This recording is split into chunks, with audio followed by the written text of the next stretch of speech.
ወደ ሀገር ውስጥ መለስ ብለን ፖላንድ ሄዶ ነበር የኢትዮጵያ አትሌቲክስ ቡድን በፖላንድ የአገር አቋራጭ ሻምፒዮና ለመሳተፍ አንድም የወርቅ ሜዳሊያ ማሳካት አልቻልንም። በታሪክ ለመጀመሪያ ጊዜ ነው እንግዲህ ከረጅም ጊዜ በኋላ በጣም ባዶ እጃችን እያጨበጨብን ተመልሰናል።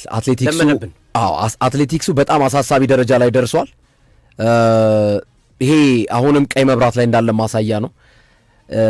እንዲህ አይነት ነገሮች ዝም ብለው ከታለፉ ቀጣይ የዓለም አትሌቲክስ ሻምፒዮና አሁንም ይመጣሉ፣ እንዲሁም ደግሞ የኦሎምፒክ ውድድሮች ይመጣሉ። ስለዚህ እዛ ላይ ከመጫዋጮህ ከወዲሁ መጮህ ይሻላል ብለን ነው እኛ ደግሞ አሁን ብዙ ጊዜ ኦሎምፒክ ወይ የሆነ ነገር ሲመጣ ነው አይደል ጮቱ የሚበረክተው። ግን እንዲህ አይነት ነገሮች ይታለፉና በኋላ ላይ ጣት የሚቀሰረው ወደማይገባው ሰው ይሆናል። ስለዚህ የሚገባው ሰው ኃላፊነቱን የሚወስደው ሰው ከወዲሁ ጀምሮ ክፍተቶቹን እየነገረን መሄድ አለብን ብለን እናስባለንና የፖላንድ ቶሩን የ2026 የቤት ውስጥ ሻምፒዮና ኢትዮጵያ ያለምንም ሜዳሊያ እያጨበጨበች ተመልሳለች። ሜዳሊያ የለም እንዴ? ምንም እኮ ነው።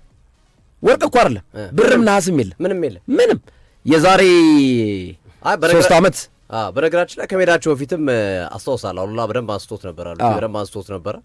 ጥንቃቄ የሚል ነገር ነበር፣ ግን አልተሳካም። የዛሬ ዓመቱን ነው። በነገራችን ላይ በአመት የሚካሄድ ውድድር ነው፣ በቅርብ ጊዜ ማለት ነው። ያ ማለት 2025 ላይ ነው የተካሄደው። ከዛ በፊት ግን በየ2 ዓመቱ ነው። አሁንም በየ2 ዓመቱ ይሄዳል። 2025 ላይ የተካሄደው ሶፊዬ ምንድነው በኮሮና ምክንያት መሀል ላይ ተቋርጦ ነበር እና ያንን ለመካስ የተደረገ ውድድር ላይ ነው። ለምሳሌ 2025 ላይ ብንወስድ ኢትዮጵያ 2 የወርቅ 2 የብር ሜዳሊያ አምጥታ 3ኛ ደረጃን ይዛ ነው የተመለሰችው። አሁን ግን ብሩም የለም ወርቁም የለም ማለት ነው። ያኔ በሪሆ አረጋዊና ንግስት ጌታቸው የብር ሜዳሊያ ነው ያመጡት። ኒያንጂንግ ላይ የተካሄደው የቻይና ውድድር 2025 ላይ በ2025 ማለት የዛሬ ዓመት ማለት እኮ የወርቅ ሜዳሊያ ደግሞ ጉዳፍ ጸጋይና ፍሬወይኒ ኃይሉ ነበር ያመጡት። ዘንድሮ ግን የኢትዮጵያ የቤት ውስጥ ውድድር ላይ በሚያሳዝን ሁኔታ ባዶ እጃችንን እያጨበጨብን አንዳንድ ሰው ብር ሲቸግረው ኪሱን ገልብጦ ሄደለ ኪሱን አውጥቶ ከውስጥ ገልብጦ ይሄዳል፣ ምንም የለኝም ለማሳየት ማለት ነው። ስለዚህ የኢትዮጵያ አትሌቲክስ ፌዴሬሽን ፖላንድ ቶሩን ላይ ኪሱን ገልብጦ መጥቷል፣ ባዶ እጁን ያለምንም ሜዳሊያ። ባለፈው ታስታውሳላችሁ በዓለም አትሌቲክስ ሻምፒዮና የወርቅ ሜዳሊያ ምንም አልተገኘም ከረጅም ጊዜ ዓመት በኋላ ማለት ነው። እና አትሌቲክሱ አሳሳቢ ላይ በዚህ ጉዳይ ላይ እንደ መጀመሪያ መንደርደሪያ አድርገን ትንሽ ሀሳቦችን ብናነሳ ጥሩ ይመስለኛል። ከዝግጅት ጀምሮ ያለ ክፍተት ያመጣው ውጤት ነው።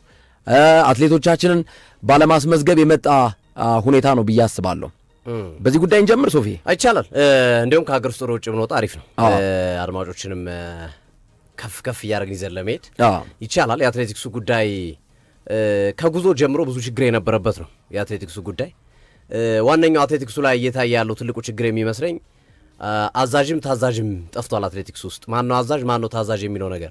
በነገራችን ላይ የፖላንድ ኤምባሲ አትሌቶቹ በአካል ካልቀረቡ አልሰጥም ቪዛ በማለቱ ምክንያት ነው። እና ብዙዎቹ አትሌቶች ደግሞ ለግል ውድድሮች በተለያዩ ሀገራቶች ስለነበሩ መምጣት አልቻሉ። ስለዚህ የማዘዝና የመታዘዝና ያለመታዘዝ ጉዳይም አንዱ የሚነሳ ነው እንዳለ ሆኖ በዚህ አጋጣሚ በዚህ ሁኔታ አትሌቲክሱ ውጤት እያጣ ችግር ውስጥ እየገባ መሆኑ ግልጽ ነው። የአትሌቲክሱ ችግር እንዳለው ነው። ግን የማናጀሪያል ወይም የዚህ የአስተዳደራዊ ችግርም ያለመታዘዝ ችግር ከጊዜ ወደ ጊዜ እየበዛ መጥቷል። ከዚህ በፊት ታስታውሱ ከሆነ በባሌ ካልሆነ በሌላ አሰልጣኝ አልሰለጥንም ያለች አትሌት እንደነበረች ይታወሳል። ባሌ አብሮኝ ካልሄደ ወደ ውጭ ሀገር ከብሔራዊ ቡድን አልሰለጥንም ያለች አትሌት አለች። 3 ውድድር ካልተሳተፍኩኝ ዜግነት ቀይራለሁ ያለች አትሌት ነበረች። ይሄ ማለት እኔ በቃ ከኔ በላይ ማንም የለም የሚል ከኢትዮጵያዊነት የመብለጥ ከኢትዮጵያ እኔ እበልጣለሁ የሚል አይነት ሀሳብ በአትሌቲክስ ፌዴሬሽን ውስጥ በተለይ በአትሌቶች ዘንድ በስፋት ይንጸባረቃል። እና ይህም አሁን ለአትሌቲክስ ፌዴሬሽኑ መታዘዝ ለኢትዮጵያ መታዘዝ ቢኖርባቸው አትሌቶቹ መምጣት ነበረባቸው። አውሮፓ የሚሆኑ የትም ኤዥያ የሚኖሩ ከውድድር አቋርጦ መጥቶ ከሀገር የሚቀርም ስለሌለ በሌሎች ዓለማትም ኬንያም ሌሎችም ላይ ሲሪየስ ነው። መጀመሪያ የሀገር ሩጫ ነው ቅድሚያ የሚሰጠው እና አንዱ እንደ ምክንያትነት እየተነሳ ያለው ጉዳይ አዛዥም ታዛዥም አለመኖር ወይም ደግሞ አዛዡም በአግባቡ እያዘዘ ነው ወይ ታዛዡም በአግባቡ እየታዘዘ ነው ወይ የሚለው ጥያቄ የሚያስነሳ ነው። ማን ነው ያለው ችግሩ? የቱ ጋር ነው ያለው ችግር? ሲሪየስ ካልሆን በነገራችን ላይ ከዚህ በፊት ኬንያ ታስታውሳላችሁ እንዲህ አይነት ነገር ተፈጥሮ ነበረ። ኬንያ አልታዘዝም የሚሉ አትሌቶች ነበሩ። አይመጡም፣ በሲፈልጉ ለብቻቸው ሰልጥነው የመጨረሻው ቀን ይመጣሉ ለጉዞ ብቻ ምናምን ነበር የሚያደርጉት። የሆነ ሰዓት ላይ ግን አካሄዱን እንዳልጣመው ስለተረዳ የኬንያ አትሌቲክስ ፌዴሬሽን ሁሉንም አገዳቸው። እንደሚያደርጉትን በሙሉ ማንም ይሁን ቁጥር 1 ዓለም ላይ ቁጥር 1 ሰዓት ያላቸውንም ጭምር አገደ። ከዛ በኋላ ነው ባለፈው ኦሎምፒክም በዓለም ሻምፒዮናም ውጤታቸው የተሻሻለ የመጣው ባለፉት 3-4 ዓመታት ይሄ እርምጃ ከተወሰደ በኋላ ነው። በቃ ከሀገር የሚበልጥ የለም፣ ማንንም አንለማመጥም። ይሄ ባይዘው የቆየ ነው፣ የዛሬ አይደለም። የኢትዮጵያ ችግር ከዛሬ 10-15 ዓመት በፊትም እንዲህ አይነት ነገር ይስተዋሉ ነበረ፣ አነስተኛ ቢሆንም። ከቅርብ ጊዜያት ወዲህ ግን አትሌቶች እንደፈለጉ የሚያደርጉት ሆኗል።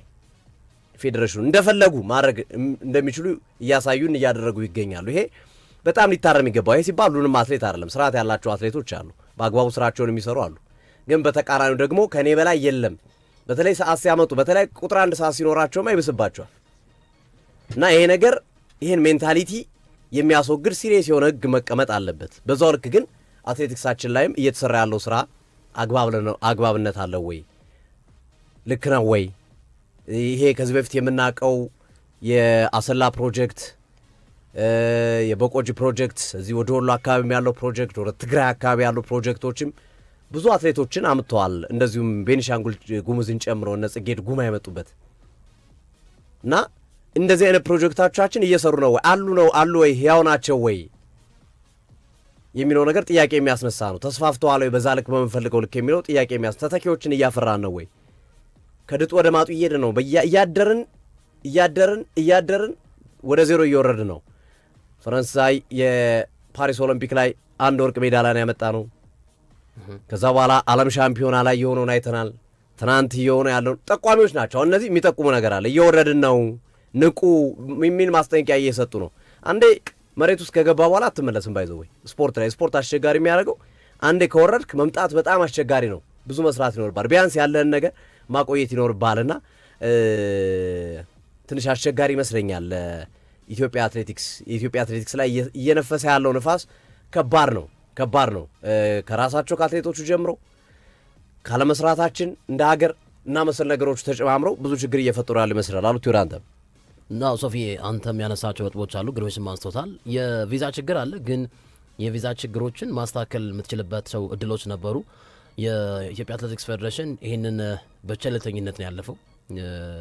የአትሌቶች ድጋሜ አሰልጣኞች እንዲሁም የቡድን መሪ ሆኖ የሄዱ ሰዎች ራሱ አግባብነት እንደሌላቸው ነው የማውቀው። የመሰረት ደፋር አስተዋጽኦ ባለቀ ሰዓት ለሉክ ቡድኑ ባይታከልበት እንደውም የተመናመነ የአትሌቶች ቁጥሮችን ነው ይዘህ የምትሄደው እና ባለኝ መረጃ መሰረት 6 አትሌቶች ነው የሄዱት የሚሉ መረጃዎች ደርሰውናል። የራሱ የመሰረት ደፋር ባለቤት አቶ ቴድሮስ ኃይሉ ባለቀ ሰዓት እሱም ኮታውን ለመሙላት እንደሄደ ነው ባለኝ መረጃ ያገኘሁት። አሰልጣኝ ህሉፍ ከዚህ ጉዞ ውጪ ሆኗል። በርከት ያሉ አትሌቶች ከዚህ ጉዞ ውጪ ሆኗል። እንደሚታወቀው የአውሮፓ ለመሄድ የ45 ቀን ነው የሚፈጀው ቪዛ ለማግኘት እና የኢትዮጵያ አትሌቲክስ ፌዴሬሽን ቆይ በዚህ እናደርጋለን የሚል ቸልተኝነት ከጊዜ ወደ ጊዜ ከቀን ቀን እያለፈ በመጣ ቁጥር በቸልታ ነገሮችን ባይመለከት ኖሮ ቢያንስ ኢትዮጵያ ማስመዝገብ ያለባትን ውጤት ሜዳሊያ ታገኛለች ብዬ አስባለሁ እና የአትሌቶች አለመጓዝ እንዳለው ሆኖ ያው በዚህ ፕሮግራም ላይ አንስተነዋል። በርከት ያሉ በአትሌቲክስ ዙሪያ የነበሩ ግለሰቦች በተለያዩ ውድድሮች ከሀገር መኮብለላቸው አንደኛው መንስኤ ነው የቪዛ ጥያቄ ውድቅ እንዲደረግ። አሜሪካ፣ ካናዳ፣ አውስትራሊያ በርካቶች በኢትዮጵያ አትሌቲክስ ፌዴሬሽን በስራ ኃላፊነት ወቅት በነበሩበት ጊዜ ቪዛ ሲያገኙ በዛው ኮብልለዋል። አሜሪካ፣ ካናዳ፣ አውስትራሊያ ያ ያመጣው ባክፋየር አትሌቶች ላይ አሁን ጥያቄ እንዲነሳ ዋስትና እንዳይመጣ አድርጓል እና አስበው አሜሪካ ቪዛ ያለው አሰልጣኝ አትሄድም ሲባል ፖላንድ ማለት ነው። እንግዲህ አስበው ፖላንድና አሜሪካ ያላቸውን የሀገር ልዕለ ኃያልነት ስትመለከት የሚለያዩ ናቸውና አሜሪካ ቪዛ ካገኘ የትም ሀገር ቪዛ ይሰጣል የሚባለው እና ግን አሁን ኤምባሲዎች በጣም በከፍተኛ ሁኔታ ፍራቻ ውስጥ የገቡበት ዋነኛ ምክንያት አንድ አካል ቢሄድ እዛ የሚመለስበት እድል ጠባብ ነው ብለው የማሰብ ነገር ከዚህ ቀደም የነበረው ትሬንድ መጥፎ ስለሆነ ማለት ነው እና ያለ ኮሚኒኬሽን ባለሙያ ያለ አሰልጣኝ ያለ ቡድን መሪ ያለ አልተሟላ አትሌቶች ኮታ ነው የኢትዮጵያ አትሌቲክስ ልዑክ ቡድን ወደ ስፍራ ቀን ነውና አንዳንዴ ጠያቂ ማን ነው ጠያቂው ማን ነው ጥፋተኛ የሚለው ነገር እንዴት እንደምትገማገም አታቆም። ለምሳሌ በዚህ ፕሮግራም ላይ ባለፈው አንስተነዋል። የኢትዮጵያ አትሌቲክስ ፌዴሬሽን አዲሱ አመራር በነ ኮማንደር ስለሺ ስን የሚመራው አመራር ወደ ኃላፊነት ከመጣ 1 ዓመት አልፎታል። ቢያንስ ታህሳስ 17 በአመቱ ጠቅላላ ጉባኤ ማድረግ አለብህ፣ ልትገማገም ይገባሃል። ራሳቸው ካነሷቸው ነጥቦች መካከል ሪፎርሜሽን አለ ህዳር ላይ ጥር ማነው ታህሳስ ላይ እያሉ ነበር። እስካሁን ግን አንድም ሪፎርሜሽን ያየንበት ነገር የለም። እርስ በርስ የምትገማገምበት መንገዱ በጣም ደካማ፣ ውድድሮች በቃ አትሄድም ትሄዳለህ 50-50 የሆንክበት እድል እንደሚገኝ መናገር ይቻላል እና አሁን እንደ መሸፋፈኛ የሚያደርጉት ሌሎች የአፍሪካ ሀገራትም ያስመዘገቡት ሜዳሊያ አነስተኛ ነው፣ ቁጥሩ ዝቅተኛ ነው የሚል ማምለጫ ትመለከታለህ። ግን ኬንያ እኮ የዛሬ ዓመትም አላገኘችም አንድ ሜዳሊያ እኮ አይደል? ቻይና ላይ እኮ ኬንያ ሜዳሊያ የላትም እኮ። ይሄ እኮ የኢትዮጵያ እኮ ከ23 ዓመት በኋላ እኮ ነው ሜዳሊያ ያጣ ነው። ያሳፍራል። ሙሉ በሙሉ ማለት ከሜዳሊያ የወጣ ነው ከ23 ዓመት በኋላ። ዝርዝር መጣበታለሁ አሉቲ። በጣም ይቅርታ ስላቋረጥኩኝ። ዝርዝር መጣበታለሁ መቼ ምን እንዳገኘን ማለት ነው። ቀጥል አንተ። እኔ ሀሳቤን አጋባድጃለሁ። በቃ ተጠያቂነት የለም፣ አካውንታቢሊቲና ትራንስፓረንሲ የሚባለው በኢትዮጵያ አትሌቲክስ ፌዴሬሽን በኩል የለም እና ራሱ ተከፍሏል ለሁለት። የነ ስለሺ ጎራ አለ፣ በዚህ በኩል የነ ቢኒያም ሩጽ ጎራ አለ እና ይሄ በአትሌቲክስ ውጤት ላይ በአትሌቶች ላይ የሚያመጣው ተጽዕኖ በጣም ከፍተኛ እየሆነ መጥቷል እና የዓለም ሻምፒዮናው ይሄኛው የውድድር ቅድም ሶፊ በደንብ ያነሳው ግብአት የሚሆኑ አትሌቶች በምን አይነት መንገድ እየተቀረጹ ነው፣ ተተኪነታቸውስ ብትል በጣም አነስተኛ ነው እና 1 ዓመቱን የነስለሺን አመራር ብትገመግመው ውጤታማነቱ በጣም ደካማ እንደሆነ ማሳያ ትችላለህ እና እዚህ ላይ የምንታወቅበት የስፖርት መድረክ እግር ኳስ አይደለም፣ ይሄ ባስኬትቦል አይደለም።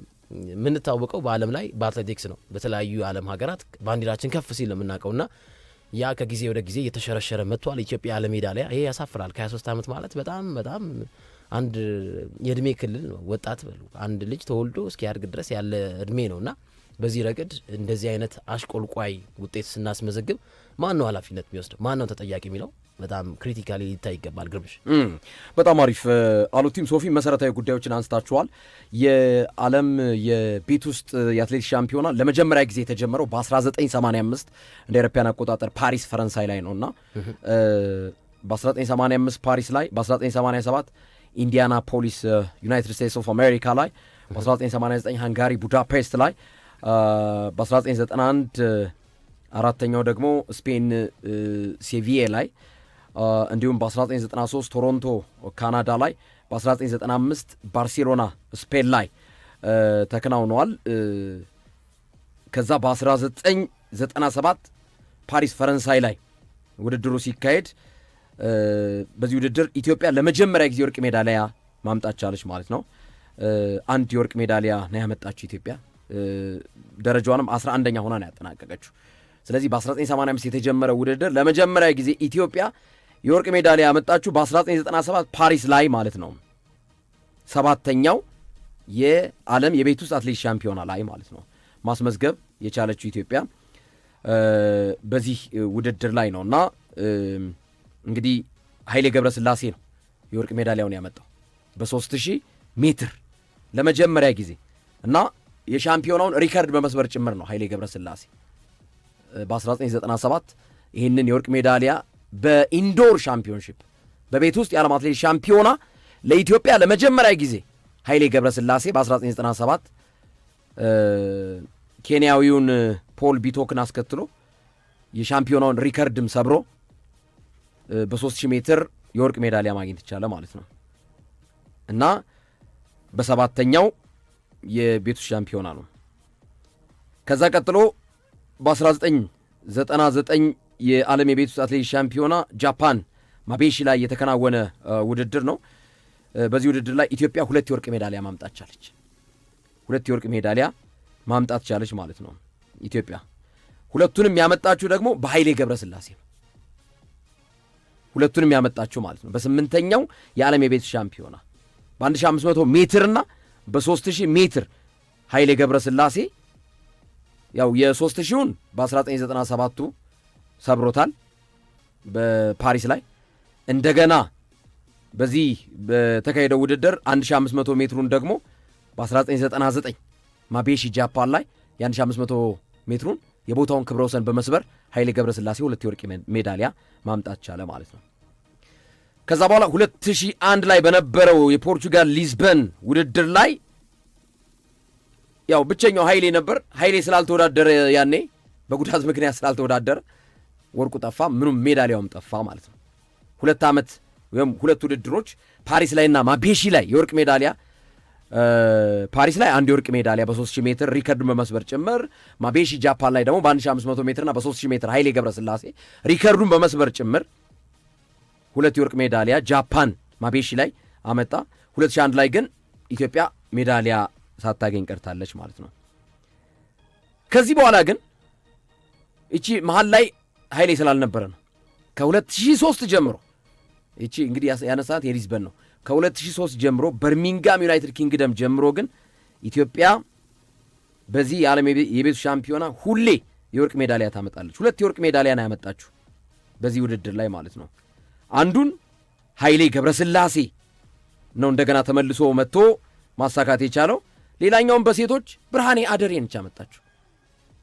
ብርሃኔ አደሬና ኃይሌ ገብረስላሴ ሜዳሊያውን የወርቅ ሜዳሊያ አመጡ ማለት ነው። ሁለቱም በ3000 ሜትር በወንዶችና በሴቶች ውድድር ላይ በርሚንጋም ጀምሮ ማለት ነው። ከዛስ 2004 ቡዳፔስት ላይ ሃንጋሪ ላይ ተከናወነ። በየሙሉ ቁጥሩ ይካሄድ ተብሎ ማለት ነው። 2003 የነበረው 2004 ላይ እንዲካሄድ ተብሎ ማለት ነው። 2004 ቡዳፔስትም ኢትዮጵያ ሜዳሊያ ማምጣት ቻለች። 2 የወርቅ ሜዳሊያና 1 የብር ሜዳሊያ ጨመረች ማለት ነው። እድገቱን እያያችሁት ማለት ነው። 2006 ሞስኮ ላይ የነበረው የዓለም የቤት ውስጥ አትሌቲክስ ሻምፒዮና ላይ ኢትዮጵያ 2 የወርቅ ሜዳሊያዎችን በማምጣት ከዩክሬን ጋር እኩል 3ኛ ደረጃ ላይ ይዛ ማጠናቀቅ ቻለች ማለት ነው።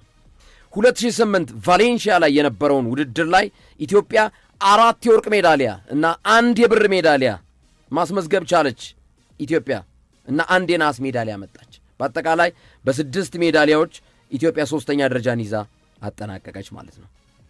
ተመልከት እድገቱን እያያችሁት። ከዛ 2010 ላይ ኳታር ዶሃ የነበረው የዓለም አትሌቲክስ የቤት ውስጥ ውድድር ላይ ኢትዮጵያ 3 የወርቅ ሜዳሊያዎችን እና 2 የናስ ሜዳሊያዎችን በ5 ሜዳሊያዎች ዩናይትድ ስቴትስ ኦፍ አሜሪካን ተከትላ በሁለተኝነት ደረጃ ላይ አጠናቃለች ማለት ነው። እስካሁን በምገልጻቸው ውድድሮች ላይ ኬንያ ወርቅ እንኳን አላገኘችም። በእነዚህ ውድድሮች ላይ እስካሁን በምገልጻቸው ማለት ነው። ኢቭን ኬንያ 2 የብር ሜዳሊያ ይዛ 16ኛ ነው በዚህ ወቅት ያጠናቀቀችው በኳታር ዶሃ 2010 ላይ ማለት ነው። 2012 ኢስታንቡል ላይ በነበረው የዓለም የቤት ውስጥ አትሌቲክስ ሻምፒዮና ኢትዮጵያ 2 የወርቅ 1 የብር 2 የናስ በድምሩ 5 ሜዳሊያዎችን ይዛ 3ኛ ደረጃን ነው ማጠናቀቅ የቻለችው። 2014 ፖላንድ ሶፖት ላይ በነበረው የዓለም የቤት ውስጥ አትሌቲክስ ሻምፒዮና ውድድር ኢትዮጵያ 2 የወርቅ 2 የብር 1 የነሐስ 5 ሜዳሊያዎችን ይዛ አሁንም አሜሪካን ተከትላ 2ኛ ደረጃን ነው ይዛ ያጠናቀቀችው።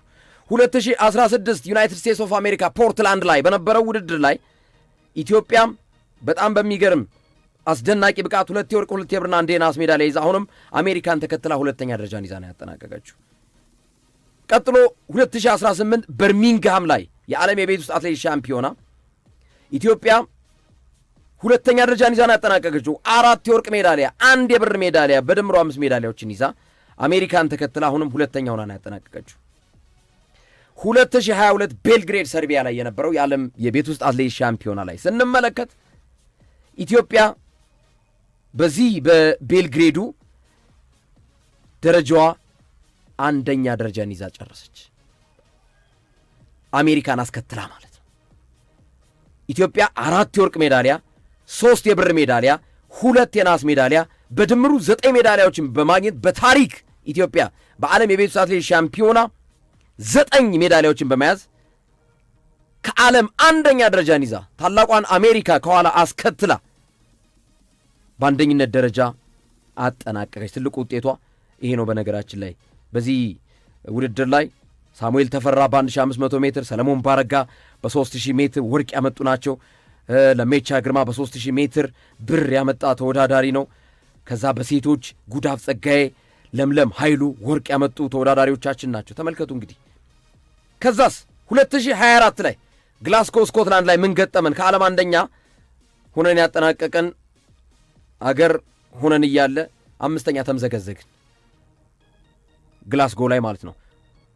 ጥሩ ነው፣ አይከፋም። 2 የወርቅ ሜዳሊያና 1 የብር 1 የነሐስ ሜዳሊያ በማግኘት ነው። ኬንያ የለችበትም በዚህ ውስጥ ባይዘው እስካሁን ድረስ ማለት ነው።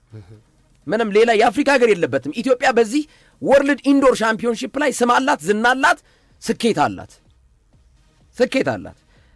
2025 ናንጂንግ የዛሬ ዓመት ስንተኛ ወጣን? 2 የወርቅ 2 የብር 4 ሜዳሊያዎችን ይዘን 3ኛ ደረጃን ይዘን ያጠናቀቅ ነው። አሜሪካና ኖርዌይ ብቻ ናቸው የሚቀድሙን ማለት ነው በዚህ ውድድር ላይ ማለት ነው። ተመልከቱ እንግዲህ ማለት ነው ያገኘነውን የሜዳሊያ ሂደት ማለት ነው። እና ኢትዮጵያ 2 የወርቅ ሜዳሊያዎችን ማስመዝገብ የቻለችው በሴት አትሌቶች ነው። በጉዳፍ ጸጋይና በፍሬ ወይኒ ኃይሉ የወርቅ ሜዳሊያዎቹን ስታሳካ፣ በሪዮ አረጋዊ የብር ሜዳሊያ ለኢትዮጵያ ያስገኘበት ውድድር ሆኗል። ንግስት ጌታቸው ደግሞ በሴቶች 800 ሜትር የብር ሜዳሊያ፣ ፖላንድ ቶሩን 2026 ላይ ባለፈው ትናንት የተጠናቀቀው ማለት ነው። አድማጮች ትናንት የተጠናቀቀው ውድድር ላይ ፖላንድ ቶሩን ላይ ኢትዮጵያ ከመጀመሪያው ጀምሮ እንግዲህ ባለፈውም ታስታውሳላችሁ ከቪዛ ጋር የነበረውን ንትርክና ውዝግብ ጃፓን ላይ የነበረውን ማለት ነው። የጃፓን ቶኪዮ የዓለም አትሌቲክስ ሻምፒዮና ላይ የነበረው የቪዛ ችግር ማለት ነው። አሁን ደግሞ ይባስ ብሎ ያኔ 1 ወርቅ አጣን። ወርቅ የሚባል አተንበት በማናቀው ውድድር ከረዥም ጊዜ በኋላ ወርቅ አጣን። በዚህኛው ውድድር ደግሞ ይሄ ነው እንደሚገርማችሁ ተብለን ባዶ እጃችንን ወርቅ የለ ብር የለ ነሐስ የለ አጨብጭበን ተሳትፎ ብቻ አድርገን ተመልሰናል። ይሄ ነው እንግዲህ የኢትዮጵያ አትሌቲክስ ጉዞ። እንደ ካሮት ቁልቁል እየወረድን የምንገኘው ይሄ ነው። አድማጮች ይህንን ደግመን ደጋግመን ተናግረናል። ስለ ሀገር ውስጥ ስንናገር የሚወርድብን ውርጅብኝ ማዕት ነው። ዝም ብለን ደግሞ የውጭ ስፖርት ስንዘግብ ስለ ሀገር ውስጥ አላወሩም የሚሉ አንዳንድ አስመሳይ ሰዎች ይመጣሉ። በጣም የሚገርመኝ ነገር ማለት ነው ደግመን ደጋግመን የተናገርነው በኢትዮጵያ በየተለያዩ ፌዴሬሽኖች አትሌቲክስ ፌዴሬሽን፣ እግር ኳስ ፌዴሬሽን ላይ ህገ ወጥ የሰዎች ዝውውር እየተከናወነ ነው። ነገ ከነገ ወዲያ ሌሎች ሀገራቶች ከቪዛ ጋር በተገናኘ ጀርባቸውን ይሰጡብናል፣ እባካችሁ ጥንቃቄ እናደርግ እያልን ደግመን ደጋግመን አልተናገርንም? በዚህ ፕሮግራማችን ላይ ከሰዎች ህገ ወጥ ሰዎች ዝውውር ሊያስመስል ይችላል። ተው፣ ባለሙያ እየሄደ እየጠፋ ነው። አሜሪካ ሲባል ልቡ የማይደነግጥ የለም። አውስትራሊያ ሲባል ልቡ የማይደነግጥ የለም። ጥንቃቄ የተሞላበት ይሁን። የሚሄደው ሰው ትክክለኛ ሰው ነው ወይ? በዘመድ አዝማድ አንዳንድ ሰዎች ወይም በመቀራረብ በገንዘብ እየሰሩ ሊሆን ይችላሉ። ይጣራ፣ ምርመራ ይደረግ። ነገ በስፖርቱ እንወድቃለን ብለን አፋችንን ሞልተን አልተናገርንም? በየፍርድ ቤቱ ክስ አልተመሰረተብንም? ይህንን ስንናገር ማስፈራሪያዎች አልደረሱንም? ዝም በል አሳያለሁ እከሌን ለምን ተናገርከው አልተባልንም? በየስልካችን እየተደወለ ቤተሰቦቻችን አልተሰደቡብንም? በእኛ ጦስ አልተንቋሸሹብንም? እኛ ሆዳም ጋዜጠኞች ተብለን ሰልፍ አልተወጣብንም? ተወጥቶብናል። ይህን ሁሉ ነገ ከነገ ወዲያ የሀገራችን ስፖርት እንዲያድግ ነው ብለን ነው። ኦኬ አላሰራን ካላችሁ ወደ እንግሊዝ ፕሪሚየር ሊግ እንሂድና እንስራ ብለን ደግሞ ስንመጣ ስለ ሀገር ውስጥ አሰሩም እንዴ ይላሉ አስመሳዮች። እስኪ መጀመሪያ አንተ ስራና ለውጠው እናሳየን። እስኪ እኛስ የቻልነውን ያክል ጥረት አደረግን፣ መስዋዕትነት ከፈልን፣ ብዙ ነገር አየን። በህይወታችን ሁሉ መጡብን፣ በስራችን ሁሉ መጡብን፣ በቤተሰባችን ተመጣብን። አሁንም ደግሞ ይሄው እንደምታዩት ነው። አንድም ሜዳሊያ ሳንይዝ አንድም ወርቅ እኮ አይደለም ከሆነ እኮ ብርም ነሐስም የለም። አትሌቲክስ የሚባለው ከኢትዮጵያ መዝገብ እየተፋቀ መጣ። እነሱ ፍላጎታቸው ዝም ተብሎ ተሽሞንሙኖ እንዲታለፍ ነበር የተፈለገው። ዝም ተብሎ እንዴት ትጋለጣለህ? አግርም ይሄው ተጋለጡ። በያደረ እየተጋለጠ መጣ። ያደረ ሲውል ሲያድር እየቆየ እኔ አስታውሳለሁ ከዛሬ 4 ዓመት 5 ዓመት ጀምሮ በናሆ ቴሌቪዥን በየቀኑ አትሌቲክሱ ላይ ስንሰራ ነበረ። እኔ ግርምሾ አሼ ሁነን አሉቲ ደግሞ በስፖርት ዞን እነ ሰይድ እነ መኳንንት ሌሎችም ባልደረቦቻችን ሲሰሩ ነበርና የሁሉ ነገር የሚሰራው እንዲለወጥ ነው። ይኸው አሁን አይን አውጥቶ መጣ። አሁን ማን ሊጠየቅ ነው? አሁን እንግዲህ ጋዜጠኛው አይጠየቅ። እንግዲህ ማን ወደ ማን ጣቶች ሊጠቆሙ ነው? ኦብቪየስሊ ሊመጣ የሚችለው ነገር አትሌቲክሱ ከየት ወዴት ሄደ የሚለው ጉዳይ ጥያቄ የሚያስነሳ አሁን በቃ መንግስትም ቁጭ ብሎ ማሰብ አለበት። ወዴት እየሄድን ነው? በየውድድሩ እየተዋረድን እየመጣን ነው። የምንኮራበት ባንዲራችን ከፍ የምናደርግበት ለአንድ አይና እንትን ምንድን ነው ኢትዮጵያ ውስጥ ያለን ብቸኛው ስፖርት ቅድም ግርማሾ ሲያነሳ እንደነበረው አትሌቲክሱ ነው እና ይህንን አትሌቲክስ አሁን እየሄደበት ያለው ነገር በጣም አሳሳቢ ነው። እጅግ በጣም መፍትሄ ይፈልጋል። በነገራችን ላይ ያው የየራሳቸው ሚና ቢኖራቸውም ግን ሲወርድ ሲዋረድ የመጣ ችግር ነው። ችግሩ ዛሬ የተከሰተ አይደለም፣ ሲወርድ ሲዋረድ የመጣ ነገር ነውና ሲሪየስሊ መታረም ያለባቸውን ነገሮች እያረም ሲሪየስሊ መስራት ያለባቸውን ነገር እየሰራን መሄድ እንዳለብን በዚሁ አጋጣሚ ነው ማስገንዘብ እንወዳለን። አሁን ቁልጭ ብሎ መጣ። ካለ ሜዳሊያ ሀገር ተመለሰች ኢትዮጵያ። እኔ በህይወቴ እኔ እንግዲህ ነፍስ ካወቅኩበት ጀምሮ ምንም ውድድር ላይ ተሳትፈን እንደ ወርቅ ሳናመጣ አንድ ወርቅ እንኳን ሳናመጣ አንቀር ምንም ውድድር የትም እንኳን የፖላንድ የመንደር ውድድር ይቀርና ምንም ነገር ላይ እኮ ነው ምንም ነገር ሶፊዬ እንግዲህ ቅድም ሰጠረጁን እያንዳንዱን ረዥም ደቂቃ ወስደን እያንዳንዱን በስቴፕ የመጣን እስካሁን ሰዓት ድረስ ምን ያህል ሜዳሊያ እያመጣን እንደሆነ ለማሳየት ነው አይደል? እንግዲህ ኢማጂን 23 ዓመት በኋላ ካልወርቅ እንዴ ወርቅ ማቶ እንደው ወርቅ ጠፍቶ ብርና ሜዳሊያን በተገኘ እንደው ስለዚህ አሁን እኮ ያለ ሜዳሊያ ባለፈው ምን ጀመረን? ዓለም አትሌቲክስ ሻምፒዮና ያለ ወርቅ ነው የመጣ ነው። አሁንስ ባዶ እጃችን እና ስለዚህ በፌዴሬሽን ውስጥ ያለ የእርስ በርስ ሽኩቻ ያቁም። ግልጹን እንነጋገር። አትሌቶቹ ስግርሜ እኮ ሽኩቻዎች አሁን ሽኩቻዎች እኮ በአመራሩ ሽኩቻ አለ፣ ግሩፒንግ በአትሌቶች መካከል ግሩፒንግ አለ። እንዴ እኔ እኮ በቃ እኔ ያፈርኩት እኮ እኔ በጣም ያፈርኩት በኢትዮጵያ አትሌቲክስ የመጨረሻ ተስፋ የቆረጡት መቼ እንደሆነ ታውቃለህ? አሉት የፈረንሳይ የኦሎምፒክ የፓሪስ ኦሎምፒክ ውድድር ላይ አንድ አትሌት እከሌ የምትባል አትሌት ከገባች ዜግነት እቀይራለሁ አለች። ሪል እኮ ነው ነገር ዜግነት እቀይራለሁ አለች። እንትኑ ያው እንዳይገመት ስለፈለኩኝ ያው የሀገርን ባለውለታ ማለት ለሀገር ሰርታለች፣ ግን የሰራችው ስህተት ከባድ ስለሆነ ስሟ እንዳይገመት ስለፈለኩ ልተወው። ግን እኔ እከሌ የምትባል አትሌት እዚህ ውስጥ ከገባች እኔ አልሳተፍም ብላ ምንም አቅም ሳይኖራት ይዛኔ ከረንት ፐርፎርማንስ ነው ስፖርት። ልጅቷ ያችኛዋ ጥሩ ከረንት ፐርፎርማንስ ነበራት። ራሷንም አባከነች፣ ያችኛዋም ልጅ ሳትሮጥ ቀረች።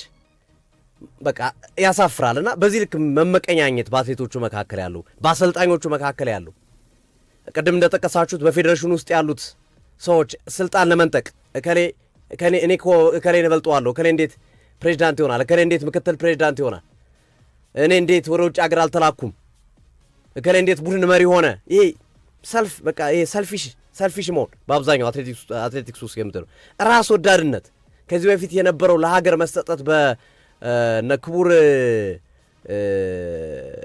ወልደ መስቀል ኮስትሬ የነበረው ለሀገር መሰጠት የነበረው ስሜት አሰልጣኞች የነበራቸው ስሜት አሁን ላሽቋል። የለም በቃ የራሴን ብቻ ነው።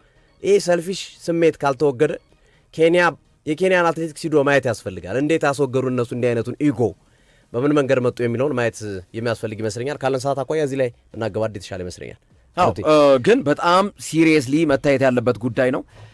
እስከ ዛሬ ባለፈው ወርቅ አልተገኘም ተብሎ አንደኛ ይኸውልህ በኢትዮጵያ አትሌቲክስና በኢትዮጵያ ስፖርት ላይ የቲፎዞና የማስመሰል ጉዳይና ችግሮችን ወደ ሌላ አካል የመለጠፍ ጉዳይ ይቁም።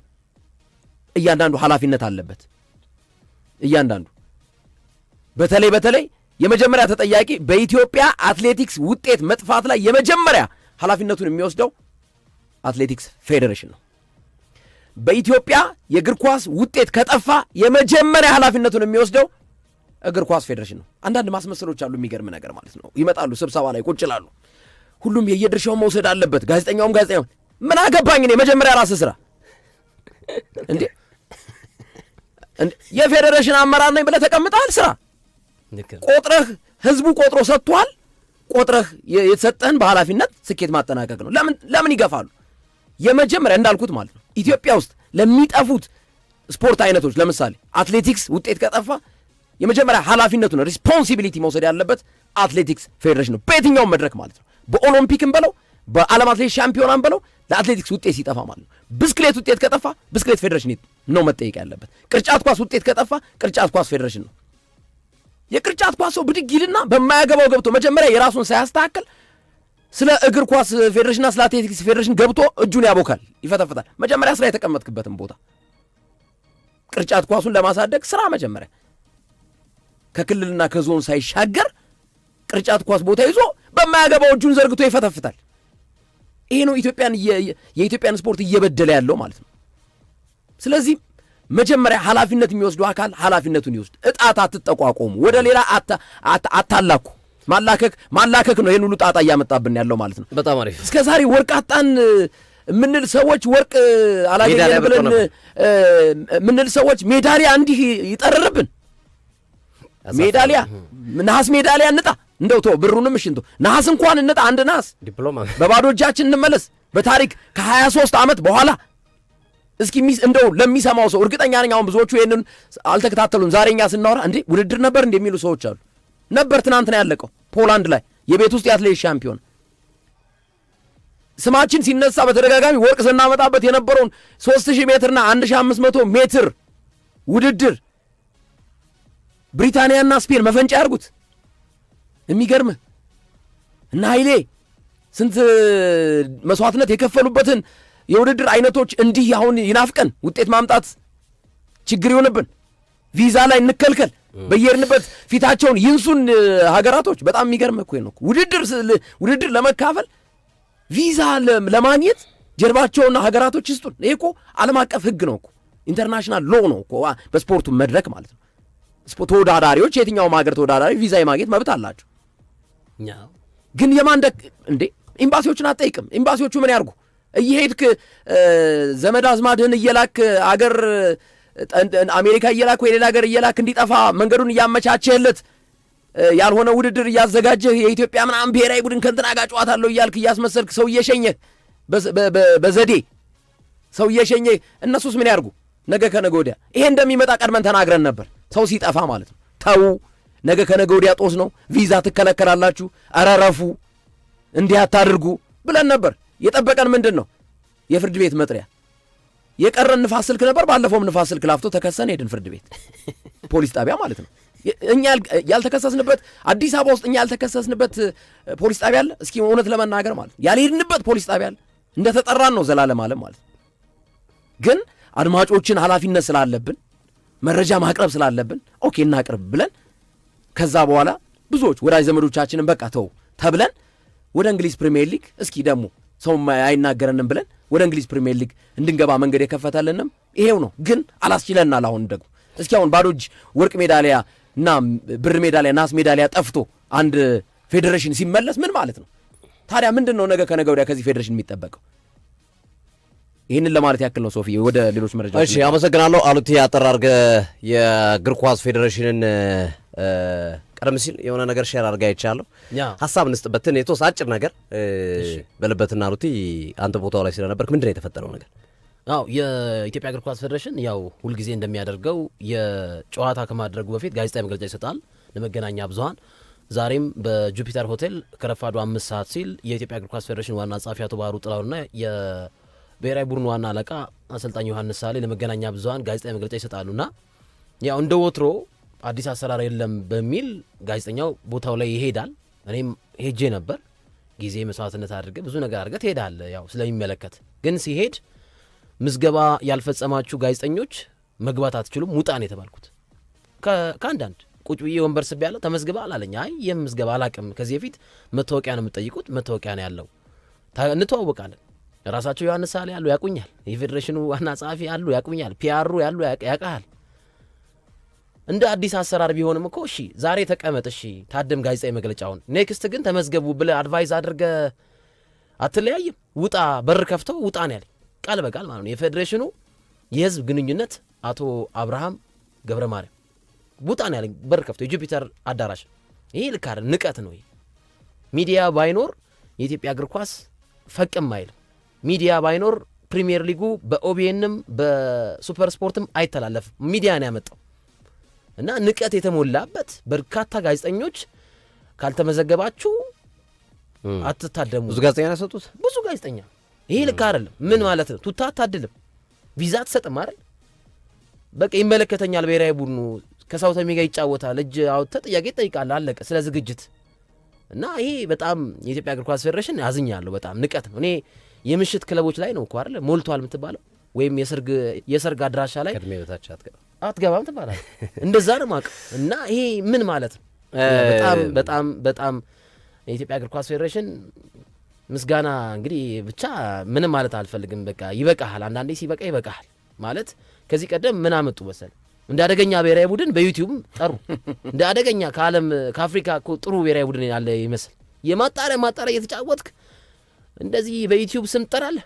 እሺ ይሁንሽ፣ አሁንስ እሺ የማጣሪያ እየተጫወትክ ካልተመዘገብ ጋዜጣዊ መግለጫ ላይ አትታደም ትላለህ። ምን ማለት ነው? ይሄ ንቀት እኮ ነው። ታዲያ ለምን ህዝቡ ለምን እነ ማንቸስተር እና አርሰናልን ሁሌ አይጠራም? እንዲህ መግለጫ ላይ ጊዜ ሰውተህ ባለህ ጊዜ ሰውተህ ሄደህ እኮ እጅህን ስሞ ሊቀበሉ ነው የሚገባቸው እኮ። የኢትዮጵያ እግር ኳስን እኮ ስንት ጊዜ አወድሰነዋል፣ ተችተነዋል። ባትመዘገብም ኦኬ፣ ለኔክስት ግን ተመዝገብ ብለህ ቁጭ ብለህ አትታደም? ውጣ በር ከፍተህ ትላለህ።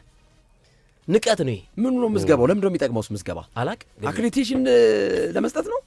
ውድድር ቶርናመንት ላይ ነው አክሬዲቴሽን የምትሰጠው። ደግሞ ቶርናመንት ነው። ጋዜጣዊ መግለጫ እኔ ሰምቼም አይቼም አላቅም። ፕሬስ ኮንፈረንስ ላይ ተመዝገብ የሚባል ሚዲያው ነው የሚመዘገበው። ሚዲያው ይታወቃል። ሚዲያዎቹ ባይዘው ግለሰቡ አይደለም የሚመዘገበው፣ ዓለም ላይ ሚዲያዎቹ ናቸው። ሚዲያዎቹ ይታወቃሉ። ከዛ ሰዎቹ መታወቂያቸውን ነው የሚያሳዩት። ሚዲያዎቹ ይታወቃሉ። በቃ አንተ የሚጠበቅብህ ለምሳሌ ከተርታ ኤፍኤም ነኝ ማለት ነው የሚጠበቅብህ። የታለ መታወቂያ ስትባል ትርታን ታሳያለህ። ከተርታ ኤፍኤም ሲዲ ስፖርት ነኝ ትላለህ። ሲዲ ስፖርት ይታወቃል። ከኢቲቪ ነኝ ትላለህ። ለምሳሌ አሩት የሄደበት ተቋም ኤንቢሲ ነው። ኤንቢሲ ነኝ ይላል። የኤንቢሲ መታወቂያን እስኪያሳይ ከተጠራጠሩት ነው። ለዛው የሚታወቀውን እንዳሉላ አይነት ፐብሊክ ፊገር የሆነን ሰው ተመለስ አትልም። ለምንድን ነው ምዝገባ ያስፈለገው? እንደው ምናልባት ተደባልቆ ገብቶ አደጋ እንዳይደርስ፣ ተደባልቆ ገብቶ ጋዜጠኛ ያልሆነ ሰው እንዳይቀላቀል። በነገራችን ላይ ያው እንደው ቦታውን አለመለየት ነው እንጂ እንደዚህ አይነት ቦታ ላይ ጋዜጠኛ ሳይሆኑ የሚገኙ ሰዎች አሉ። ኦብቪየስሊ ግልጽ ነው አለ። አይ ሶፊ አበል እኮ የለውም እኮ ገብቶኛል አለ። እንደዚህ አይነት አሉ እናውቃለን አይደለ? ግን ኢዚው ነገር አሉላ ትታወቃለህ። የነበሩ ልጆች በእርግጠኛነት በአብዛኞቹ ይታወቃሉ። እኔ ማለት አንደኛ አቶ አብርሃም ሚዲያ ላይ የነበሩ ናቸው። ባህሩም ሚዲያ ላይ የነበረ ነው፣ ያውቃቸዋል። ያየኝ እኮ ነው። ዋና አሰልጣኙም አለ ፊት ለፊት ስወጣ ቁጭ ብያለሁ፣ ወንበር ይዤ ቁጭ ብያለሁ። ውጣ አለኝ። እንዳልከው ጠቅላላ ጉባኤ ምናምን ቢሆን ቱታ ማሊያ ፈልጎ ይመጣ፣ ገንዘብ ፈልጎ አበል ፈልጎ ይመጣ ጋዜጠኛ ያልሆነ ሰው ሊኖር ይችላል። ትክክል። ፌዴሬሽኑ እኮ ንገረው ውሃ አያቀርብም እኮ። አሁን ጁፒተር ዛሬ መግለጫ ላይ አይደለም አበል ሊሰጥ ውሃ አያቀርብም። ማቅረብም የለበትም እኮ ነው።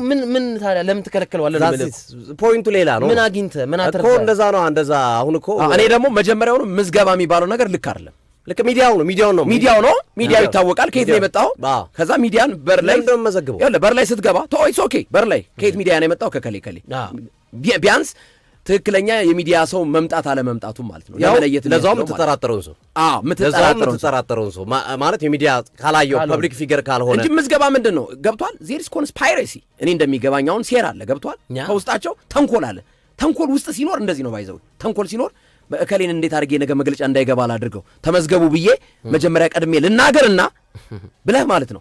ለመጀመሪያ ጊዜ ማን እስከ ዛሬ ቅንነት ሲጎል ባይዘው እኔ ከቅንነት መጉደል አንጻር ነው የማየው። ኦፍ ኮርስ ከቅንነት መጉደል አንጻር ቅንነት ካለ ይግባ ችግር እናውቀዋለን። ቀጣይ ግን እንዲህ ሲስተም ስለጀመረ እንደዚህ ነው ይባል።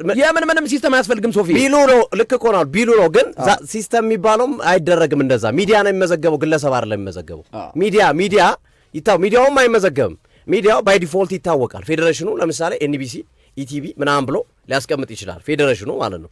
እነዚህ ሚዲያዎች ላይ መስራትን ብቻ ነው ማረጋገጫ የሚፈልገው። ይታወቃሉ ሚዲያዎቹ ባይ ዲፎልት እንጂ ለመግለጫ ናተመዝገብ ናትመዝገብ ይሄ ማለት ሌላ ማለት እንትን አይ ቲንክ እኔ የሚመስለኝ ምን መሰለህ የሚመስለኝ እንዳጠይቃቸው እኮ ነው አይደለም፣ እንዳጠይቃቸው እሱ እንትን ውስጥ ገብተህ እንዳታበላሽ ይፈልጋል። ሁለተኛው ነገር ደግሞ ነገ ከነገ ወዲያ ውጤት ቢታጣ አሁን እንዲህ አይነት ነገሮች ትኩረት ያገኛሉ። ገብተዋል። ከውጤቱ በላይ እንዲህ አይነት ነገሮች ትኩረት ያገኙና ማስቀየሻ ይሆናሉ። አንደርስታንድ አደረከኝ? የነገሮችን እኔ ሲምፕል ነገር ኦኬ ምዝገባ ያካሂዷል። ግን ምዝገባውን ለምሳሌ መግለጫ የሚሰጥበት ቀን ዛሬ ሊሆን ይችላል። ልክ ጋዜጠኛው ሲመጣ ፊት ለፊት ላይ ማስታወሻዎችን ትይዛለህ፣ ከየት እንደመጣ ትክክል ማን ልበል፣ ከየት ነው የመጣው፣ ከየትኛው ሚዲያ ነው፣ ከዚህ ሚዲያ ነው የመጣው፣ ስም ማን ነው፣ እንደዚህ መታወቂያን አሳየኝ፣ እንደዚህ ስልክ ቁጥርን ንገረኝ፣ ግባ እንዴ ሌሎችም ታያለህ ትክክለኛ መሆኑን። አሁን ገብቷል የፖድካስትም የዩቲዩብም እንትን ስለበዛ እና የቲክታክም ነገር ስለበዛ አግኝተህ ነው እንደ ግርምዬ እኔማ እሱማ አግኝተህ ነው ለነሱ ለነሱ የኢትዮጵያ እግር ኳስ እኮ አሁን እኮ ማንም እኮ ተፈላጊነቱ ዜሮ ገብቷል እኮ አግኝተህ ነው እንደ መጥቶ ቢዘግቡ አሁን ገብቷል። ሰው መቀነስ ሆነ ሐሳባቸው እኔ ቢዘግብ ጥሩ ነው። ፖድካስትም ዩቲዩብም የሚሰራ ምንም የሚሰራ ቲክቶከር ቢዘግብ አግኝተህ ነው እንዴ? አዎ እድሉን ማስተዋወቅ ነው ዞሮ ዞሮ አይደል? አዎ እግር ኳሱ ማስፋፋት። ግን እነሱ ሰው እንዳይበዛባቸው ከፈለጉ ትክክለኛ ሚዲያ ባለሙያ መሆኑን ለማረጋገጥ በር ላይ ቁጭ ብሎ ማን እንደሆነ ከየትኛው ሚዲያ እንደመጣ አድርጎ ቀላል መፍትሄ ማበጀት ይቻል ነበር። ግን ከቅንነት ጉድለት አንጻር አንዳንዴ የተንኮል ውስጥ እንትን ሲል ከዛ በር ትከፍትና ውጣ እከሌ እንዳገባ ውጣ። ይህ ለምንድን ነው እንደዚህ አይነት ነገር የምንገፋፋው? ባይዘው ይሄ እግር ኳስ እኮ የእነሱም ብቻ አይደለም እኮ የእኛም እኮ ነው። እግር ኳሱ የኢትዮጵያ ብሔራዊ ቡድን እኮ የእነሱ ብቻ አይደለም፣ የእኛም አሻራ አለበት፣ የእኛም ነው እኮ። የኢትዮጵያ እግር ኳስ ፌዴሬሽን የእኛም ነው፣ የእነሱ ብቻ አይደለም፣ የሁሉም ኢትዮጵያዊ። ይህን ማወቅ አለባቸው መጀመሪያ። ስለዚህ እንኳን አይደለም ጋዜጠኛ ይቅርና ሌላ ሰው መግለጫውን ለመታደም ቢመጣ ሊከለክሉ አይገባም፣ የራሱ ብሔራዊ ቡድን እስከሆነ ድረስ ማለት ነገ ይኸውልህ ፍርድ ቤት ይዟቸው ቢገትራቸው መልስ የላቸው በህግ ቢጠይቃቸው ማለት ነው። የእኔ እግር ኳሴን ማየት እፈልጋለሁ፣ መግለጫውን መስማት እፈልጋለሁ ብሎ አንድ ኢትዮጵያዊ ለምንድን ነው ቢከለክለው? መግለጫ እንዳትገባ ብሎ እስኪ በየትኛው ህግ ነው ከልክል ብሎ የሚያስቀምጠው? ለምን ውጣ ብሎ ሰውን ያባረራል? ለምንስ ሰውን ታመናጭቃለህ? ልስራልህ ባልክ መረጃ ልስጥ ላቀብል ብለህ በሄድክ እኔ ከዛ አንጻር ነው የማየው።